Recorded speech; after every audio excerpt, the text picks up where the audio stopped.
I never took myself.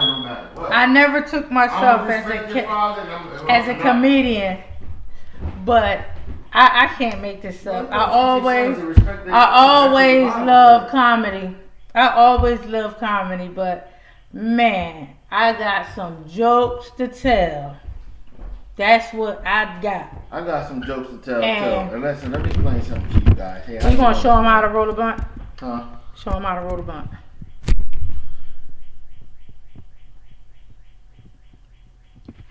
And lose your weight. And that stomach.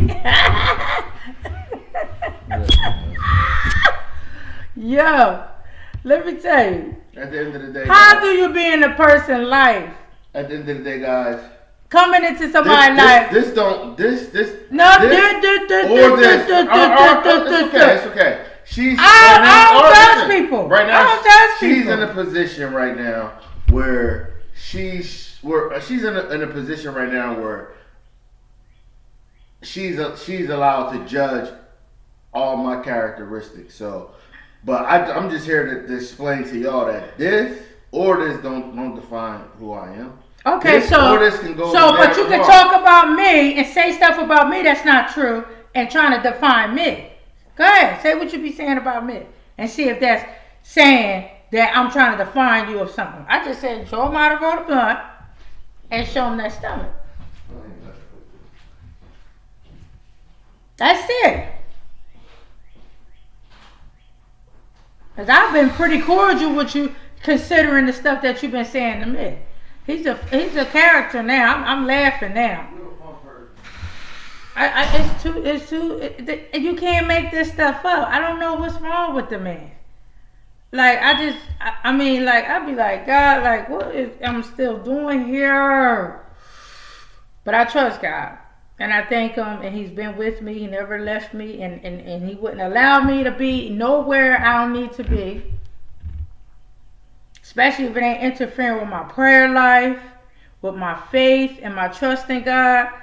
This is where He want me to be, right? Because we can't pick and choose what God wants us to go through. You understand? Because even with Jesus surrendered His life, and he thought about it, you know, because that's the flesh in us. You know what I'm saying? That's our flesh. We're our flesh, and Jesus was flesh. The Spirit of God came down and became flesh for us. So His flesh automatically gonna say, God, you sure me? Or you sure I should be here? And do, you know, we willing. Our heart and our spirit is willing, but our flesh be like, I don't know if I can take it. But we can't. God knows how much we can take and how much we can bear. And guess what? Only Jesus could have took that. And even He said, Father, you sure this cup? I have to take this cup. Because, you know what I mean? Like, do I really have to go through this? He don't want to go through it, but He said, if so, you'll continue to let it happen and let your will be done. You understand? That's what He said. That's what Jesus said to the Father. And this is what we got to understand, that God is all our Father. And through Christ, and that's why we have to receive Christ and what He did for us on the cross. We have to receive Him because that's the only reason why we live in. Because of what He went through for us. Okay? And that's the only reason why we are here today to even do anything. So that's why we have to give it all to God and let Him be the head of us and serve Him wholeheartedly. If it's His will, whatever we had to go through, we had to go through it. Because it's His will in our lives. We got to do His will. And He allows us to have joy and happiness and peace. He promises us that. Even when we don't seem like it's happening, He still promises that. But you can't just get it just like, oh, just doing anything you want to do and still think everything going to be sweet. That's the problem that I have with people. Okay? And that you can't just be sitting here thinking that you could do whatever you want to do, mess up with everybody and do all kinds of stuff, and then you're supposed to live happily and peacefully, or envy what somebody else has. That you don't know what that person went through. Y'all don't know what I went through. So if you see me and you see me moving and happy and peaceful, because you don't know what I've been through. You don't know what I overcame. So count it all joy like I did. And then work at what you're supposed to, what God is telling you to let go and telling you to do. Don't worry about the next person. Because what God has for you is for you. Whether it be what you got to go through is for you. I couldn't pick and choose and say, oh, I don't want to go through that, God. No, that's not a part of life. That's not a part of being created. It's to say, oh, so that's like if anything that's created, you get to tell the creator how to do it all over again or how you gonna operate. No. We're the only people that do that, and God does give us the will to do that. But guess what?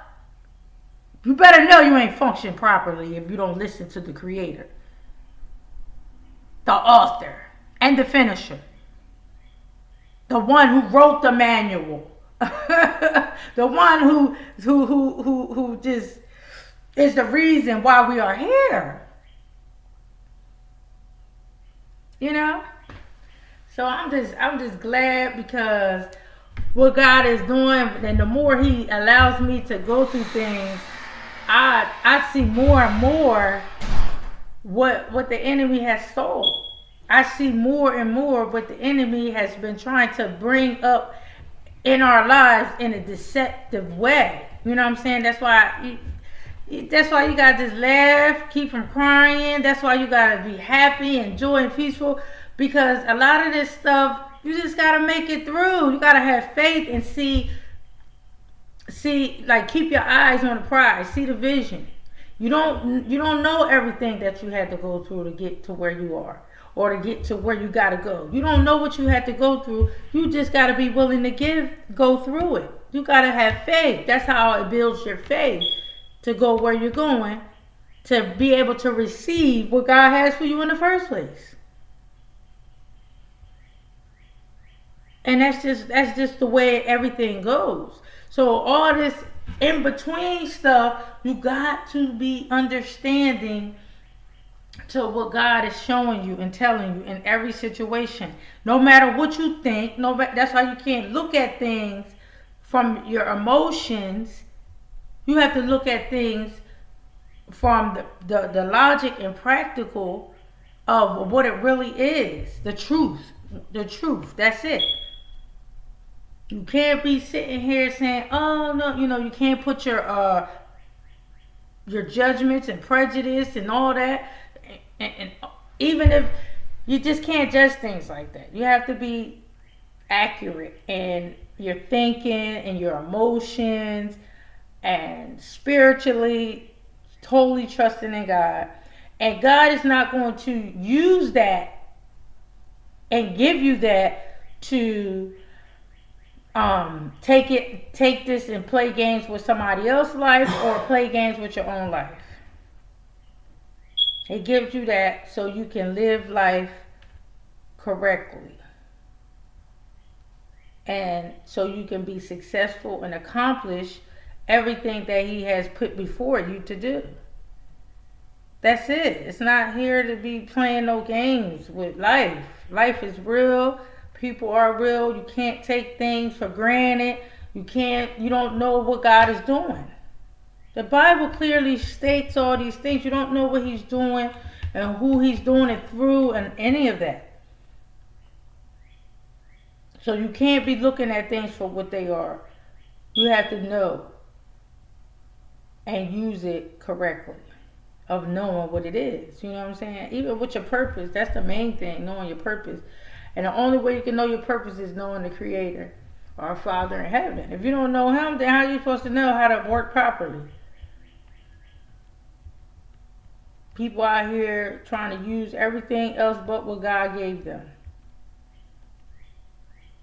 because of feelings and emotions about this, about that, about who and what and when and where.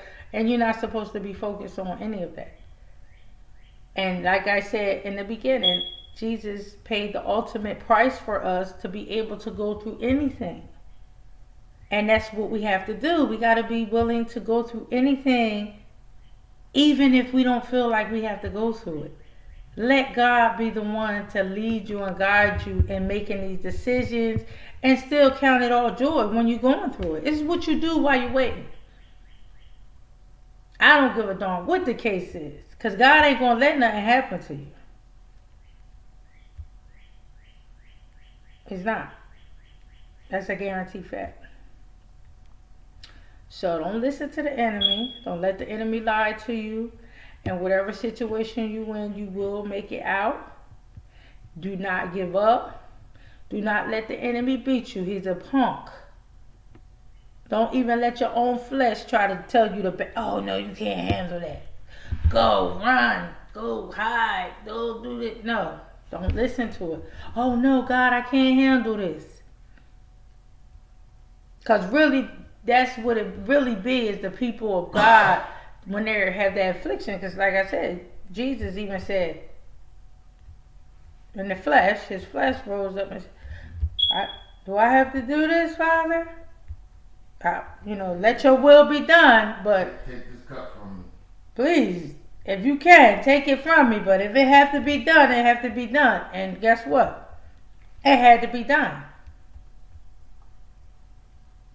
And you understand? So he did it so that we can do it. And there's no excuse. We can do it. But if it did it to him, if his flesh rose up and said, I don't know about that now, God. I ain't signed up for that. But we don't get to pick and choose what we got to go through. That's what I'm saying. So don't take it for granted. Don't let Jesus, what he did on the cross, in vain, be in vain in your life. Don't, receive everything that God has for you, because the enemy is only trying to trick people out of their blessings, and only they can in their life, period. Not just blessings, but their whole life. There's nothing that can happen to you that Jesus haven't overcame for us. So you have to go ahead and receive them, because some people might not have the power, but I'm just saying, like God's people, when we go through stuff, we just have to know what to do while we keep praying, keep pushing, keep going. We're fighters, we're warriors, and we won already. So there's no need to be, you got to understand, like, you got to see yourself already won. Collecting your real trophy. The promise of everlasting life. Not a trophy, an everlasting life. So that's why you keep pushing and you keep moving, and you just vision. That's the vision of living life and overcoming everything that this world had to throw upon against you. Jesus did the hardest part. This ain't nothing to us. It may seem like it if you go by your feelings and emotions, but Jesus did the hardest part. Oh yes, only he could do it. And then he didn't just do it for his little family. He did it for the whole world. All flesh. All mankind. So, with that being said, God bless you. And I look forward to, I was about to do some comedy, but I'll laugh at my own self and do what I need to do in secret, as I've been doing. But I just want to share that with you, because I can't keep that a secret, because this is what's really going on, what we up against. But I just be laughing because the enemy is be trying to, you know what I'm saying? And that's all I was about to do is just clown the enemy, because he's a punk and he be trying to come for God people, and he should know by now he ain't got no win for us. But the ones who work for him makes him think that he can get it off, because we might let them entertain us or get us agitated or something like that. But no, the battle's already won. So now it's funny. It's really funny, because we are God's true warriors, and even them people can be set free and delivered and be where they supposed to be after they get from under the subjection of that evil spirit. Then they can have a chance, but Satan can't. So it's funny that he be trying to do that to people, and he can get played anytime. He gonna get played anyway. So he just trying to take people with him, and that's why sometimes like it ain't. That's why I say it ain't funny when it comes to that. It's not funny with trying to make something out of this, because you can't make this up, and it's sad because a lot of people fell for it. You know what I'm saying? So that's the sad part about it, is they didn't have to. You know what I mean? So that's why I reverted back to just telling people how to, I'm not going to be in my feelings and say, oh, what the enemy is doing, because he's not winning. But I don't even want to talk and say, play with him. I could do that on my own time by saying, like, like, he's a punk. You know what I'm saying?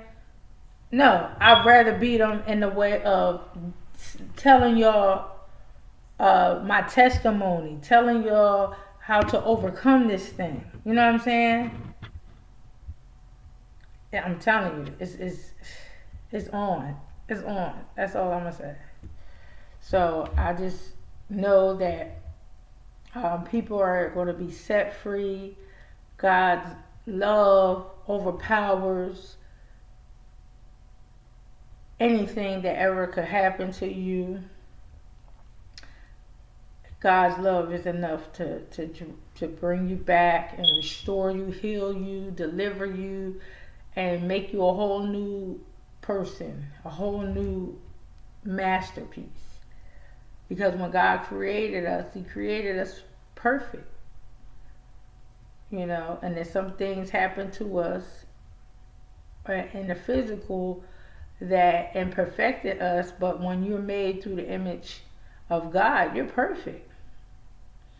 So we have to just get back restored and renewed so that we can live life and live life more abundantly for what God says in His Word. And that's it. Amen.